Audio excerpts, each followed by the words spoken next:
Hello, everyone. This is Adam Meister, the Bitcoin Meister, the Disrupt Meister. Welcome to the One Bitcoin Show. Today is March the 8th, 2018. Strong hand. Really. Long-term thinking, though, people, seriously. And unconfiscatable. Remember that. All right, I am here still in Johannesburg. Hopefully the broadcast is a little bit more clear than yesterday.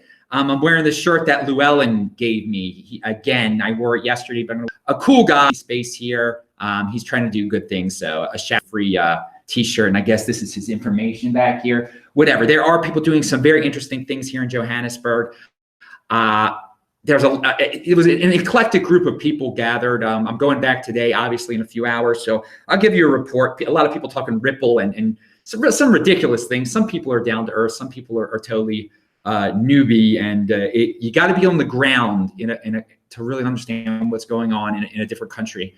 And most of the people watching this, you're very familiar with North America, but here in South Africa, things are different. So we're going to talk about that a little bit in this show, hopefully some more in some other shows. Again, it is Thursday where you are on the East Coast. It's already Friday morning here. And this week in Bitcoin, I don't know when it will come on, where it will be from, if it'll be from the conference, what the format will be like. So bear with me, people. Check out the link section below if you want to see yesterday's show, which did have some technical difficulties, but there was very important information in it. So if you're a 20%er and can bear with a little bit of technical difficulties, you're going to learn. If you're an 80%er, well, you don't learn a thing anyway. So anyway, let's, where's the news start here? Okay, Ripple, centralization, and private blockchains were all topics at the Blockchain Africa event that I'm in the middle of. And the talk of these private blockchains reminds me of the intranet talk of 1997 or something. And you actually had a guy go on stage say that he's been in this space for 2 years. And he's tired of cryptocurrency. Cryptocurrencies, it's not good anymore. I mean, again, you have some people don't understand how silly they can sound sometimes. I mean, and then I looked around at some of the people I knew in the audience, and they were just like kind of shocked, like, oh, God, this. And the guy was associated with a bank, okay? So, they tried, the person putting this on this event tried to bring together an eclectic group of people, I guess. Not everyone was definitely on the same page as we are, and it's a learning experience. But I mean, some of the people talking about creating their own cryptocurrencies, private blockchain. I mean, some of this stuff is already kind of proven to be useless and a waste of time. And that a lot of people, again, they had a speaker who had a lot to do with Ripple. So there were people in the audience who, like Ripple, and people pumping Ripple. And I mean, Ripple isn't thought of the same way here as it is back in North America. People, they don't get centralization versus decentralization and the rules of Bitcoin. I think that's been lost on a lot of them who've gotten in on the bank side of things. And here in South Africa, there are quite a few of them. I mean, there's some hardcore people here too. There are definitely some hard. It was great by a lot of people, quite flattering. It was great to meet a lot of people. Pound that like button now, and you're pumped about South Africa. You're pumped about Bitcoin. And there were, talking to a lot of people. Not many people were complaining about the price drop to me. They weren't too concerned. There were a few people who were like, why is the price dropping? But it wasn't like what you get now. If you're on the internet right now and you're following social media, you have all these people trying to FUD you out of your Bitcoin, basically trying to scare you. Oh, the price is dropping. SEC. Again, this is the time where you kind of come to a veteran like me. And I'm a real veteran. I'm not some guy that goes on stage and say, yeah, I've been in this for 2 years and it's over now. No, I've been in this since 2013, okay? And I'm used to big government agencies making announcements and people getting scared by 3-letter government agencies saying something about Bitcoin, SEC, or some Asian countries saying something about Bitcoin, Japan, or a hack that might have been a hack that was a problem in an exchange, like at Binance. I've seen this all happen a million times. I've seen the reaction of the market a million times. I've seen how people try to jump on the FUD bandwagon and scare people out of their coins like a million, not a million. You know what I'm getting at here. It doesn't even bother me. I love being here in Africa and just being at this conference and seeing different people. And I'm not even, I look at the price because people are a couple of you guys online are asking me about the price and how long is it going to. Guys, it's a temporary blip. Again, how many times have we been through this? If you have a weekend, I don't know what, just go on vacation or something and just ignore it. Because over the long run, again, imagine if you were telling me the same sob story a year ago when Bitcoin was 1,000 and Vinny Lingham and everyone was scared it was going to go down to 800 and it did go below 1,000 and losing 10% in one day. Imagine if and then you sold and now it's, it's whatever it is, close to $10,000. You would feel like such a jerk and you would, I'm not going to call you names or anything, but,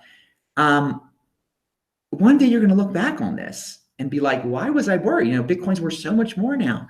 It's just, you got to think long-term, people. Pound that like button if you get distracted. Anyway, so what else do we have about Africa here? Oh, let's talk about Bprivate. Let's talk about Bprivate. Bprivate, after, or probably during my show yesterday, it came out that the Bprivate balance is now showing on Bittrex. The wallet is still offline, but it's nice to see my Bprivate sitting there and safe and sound. That was a quote from a guy. So yeah, if you had your Z Classic on Bittrex at the time of the fork, well, now it shows that you have Bprivate there. Now you can't get it off of there yet, but it's a good first step. So if you're involved with the Bittrex side of things, you're pretty darn happy now with the Bprivate. So yeah, I talked about this is a day to find a veteran. Again, don't be scared, people, and just don't listen to the FUD. Listen to shows like this and get out there into the real life. And on the other side of the spectrum, the thing that helps fuel these panics is, I ran into a guy, and he's from a different country. And it just shows that in certain countries, they're way behind in the learning curve. He's like, yeah, I should be trading now. I like to trade. I got a cloud mining. Basically, this guy keeps all of his Bitcoin with the cloud miner. So he has no Bitcoin really. It's sad. It's unfortunate. And so I'm trying to tell him about, you got to control your own private key. And it's just lost on a lot of people. They think that you have to do something with your Bitcoin.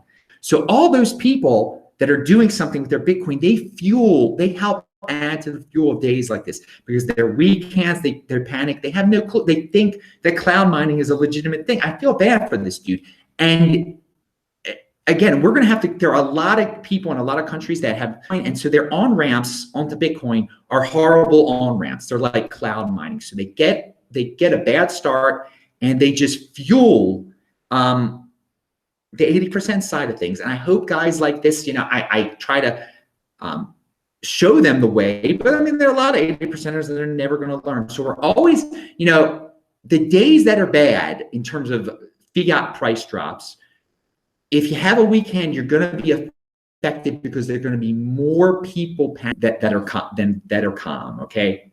Because of what I see on the ground. Is just there are a lot of newbies never get their heads straight around what Bitcoin and cryptocurrency really are. They think you have to be a trader. They think you have to do cloud mining and mining, and they have no idea what a wallet is. And some of you are laughing now. They have no idea what a wallet is. Yeah, they have no idea what a wallet is. Okay. They don't know what a Trezor is. They don't. Check out the link section below if you want to get a Trezor and everything. Yeah, this is on the ground learning here. And these people attend expensive conferences like this too. Obviously, there are a lot of people who have skipped important steps at this conference, I will say. And there's a lot of Ethereum talk, a lot of Ripple talk. What ICOs should I buy? And again, they're kind of influenced by the people who are around them. Now, Vinny Lingham is a famous South African. And he talks about ICOs now. So that influences people. That influences Rand a little bit. Rand is got his CNBC show, and he talks up ICOs. I like Rand a lot. He's not at this event. I thought he was going to be at this event. So Rand talks up ICOs on CNBC Africa. And then people are like, I got to get into these ICOs. I got to get into this. They don't know what Bitcoin is. They don't know what a wallet is. They don't know what Trezor is. And so, I don't know, just take your time, people. I've always, patience on everything. Patience in crypto dividends. Patience in Bitcoin. Patience in cryptocurrency. Long-term thinking. And I know a lot of you are saying, Adam, this is all you say. This is all you say. Well, guys, just understand what I'm saying. If it's just words to you that are going through your head, you probably don't have these attributes. You probably don't have long-term thinking, and you're going to get into trouble. You're going to get into trouble. Where am I going with this? Check out TechBall. You can follow me on Twitter. I've been doing some live tweets from the event. People have been tweeting out pictures of me. I got some pictures of my friends from Zimbabwe who was good again. You can tell how happy I am running to people like Lauren since 2016 to the space who are smart. You're not going to agree with Lauren on the beat. Lauren gets he's a good guy, and he's a friend of mine. And there's a link to him. There's a picture of me with all the guys from Zimbabwe that he brought a. I ran into a guy from Mozambique. I mean, we got here. We got some interesting people. There's a learning, and I got to get some. And you know, my buddies, Jason is driving me around. And I'm not going to say his friend's name. Is his friend?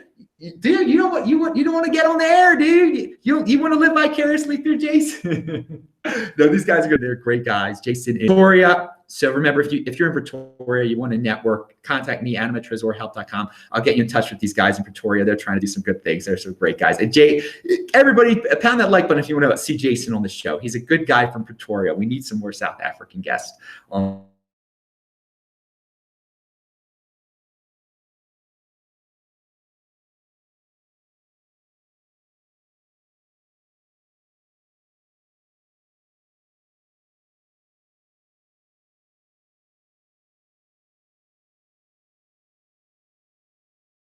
South African internet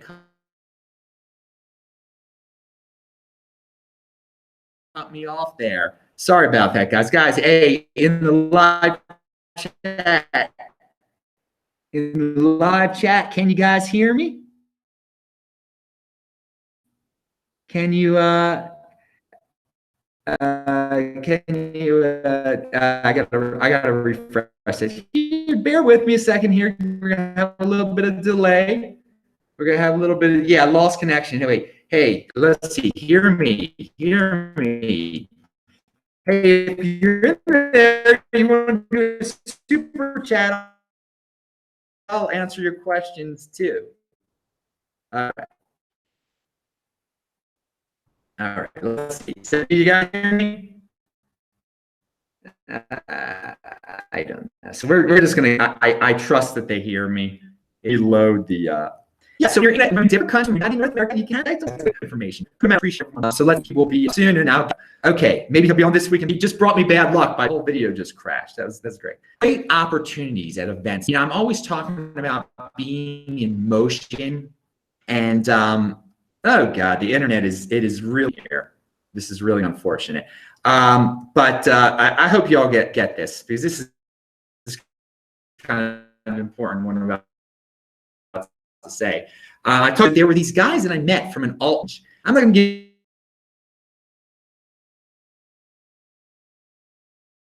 the name of the altcoin exchange, but it was just I happened to hear them talking about Namibia. Namibia, they were talking to a Namibian, and I wanted, by the way, I'm happy I met this Namibian man. South Africa, we start talking about Bprivate, the Bprivate.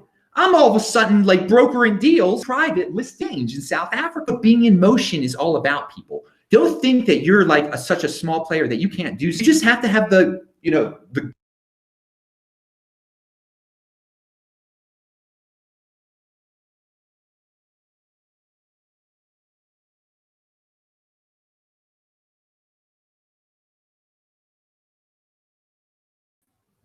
Yeah, you guys are just gonna have to bear with these problems. I apologize for the South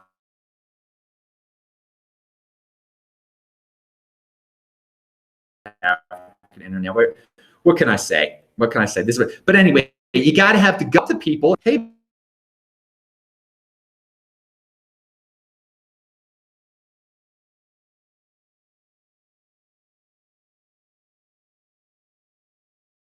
man, let's talk Bitcoin. Let's talk cryptocurrency. Let's talk deals. And you could work some deals. Now, I don't know if Bprivate is changed because trying people talking to them about ends interested in the dividends. So this is why you got to be in personally pitch people, and that's like this. That's why I'm gonna, I'm heading to, it's linked to April 17th. So come out to that if you're in LA, and of course we'll be in Denver on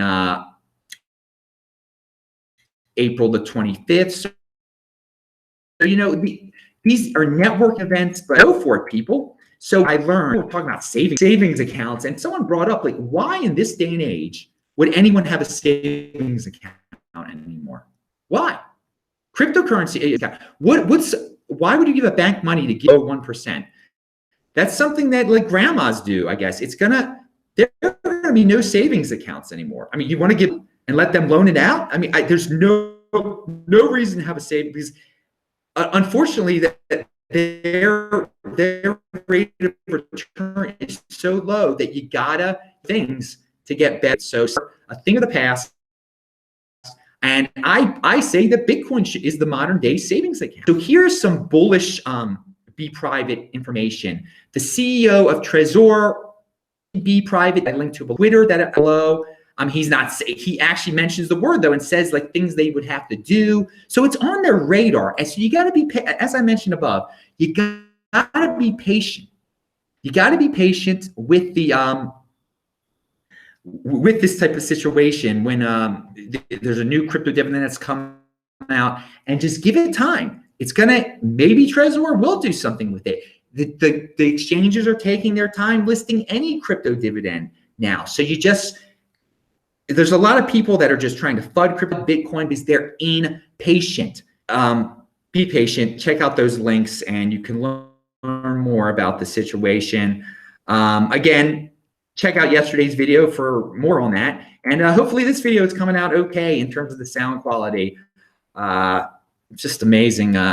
It's amazing to be in Africa, and you got to deal with some of the African issues sometimes.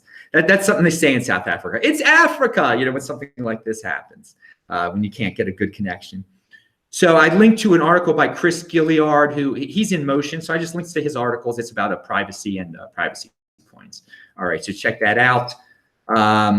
If you missed my famous line from yesterday, corporate culture is virtue signaling. We had some corporate culture at the event. People were virtue signaling. It's Women's Day. Happy Women's Day. We got you women speakers here today. Yeah, whatever, dude. I'm not into that corporate culture type of thing. And it did, when you go to a big event like that, you're going to get corporate culture people, because corporate culture is just virtue signaling. They want to fit in. They want to talk about the politically correct. So we had some people like that. There was one lady who spoke, and she says, no, Bitcoin isn't good for Zimbabwe. And she was talking about why Bitcoin isn't good for anything. Bitcoin's not good. But I was just like, oh my God, she doesn't even know that there's Zimbabweans here, like Tawanda, who do not agree with her. But she had made her own ERC20 coin. And so she made something better than Bitcoin. There you go. So there are always going to be people like that at events like that. Events, they're saying, Happy Women's Day. I made my own coin. It's better than Bitcoin. Great. Good luck with that. Good luck. Good luck with the virtue signal coin. Maybe that's what it was called. It was for like poor. It's like, I got to save the poor people. So I'm making my own coin because Bitcoin doesn't serve the people in Zimbabwe. Meanwhile, there's like 8 Zimbabweans laughing their butts off at her. Okay. So pound that like button, my Zimbabwe brothers, man. It is fun partying with these dudes here. And their mouth, they're very polite. Zimbabwe dudes, nice, man. They're so nice. You got to come down here to Southern Africa, come party on with the Zimbabwe dudes. All right, it's my party, bottled water while they were drinking beer. It was good. That's the way it is, man. I'm going on a run right after this. All right, so here is I'm skipping stuff all over the place here. Coinbase, this is from the great Matt Odell, who, again, I said, you got to follow this guy on Twitter. Coinbase just tweeted to squash the rumor they are adding Ripple. Can you spot where the tweet went out? For what it's worth, I wouldn't be surprised if Coinbase still adds Ripple anyway. They tweeted something similar right before the ninja launching of Bcash. And no, so you look at this chart this guy provided, you'll get the hang of what he's talking about. But it's funny. I mean, again, people people think of Ripple differently all around the world. There are people who like it here, and they brought in a speaker from Ripple too. So I mean, I'm trying to tell, and Lorian, I give Lorian MC credit. He's like, is Ripple a real cryptocurrency? And so they gave their answer. So at least he's trying to give the other side of the story. By the way, there are a lot of people at this event. This is a big event. It's at the Microsoft campus here in Santon. Really nice building venue we're in.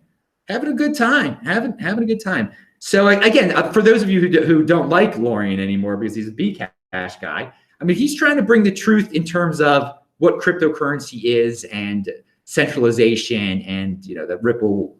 He's no Ripple fan. I'm not putting words into his mouth, but I almost am. Are you watching, Lorian? Where are you, dude? Lorian's been busy. Okay.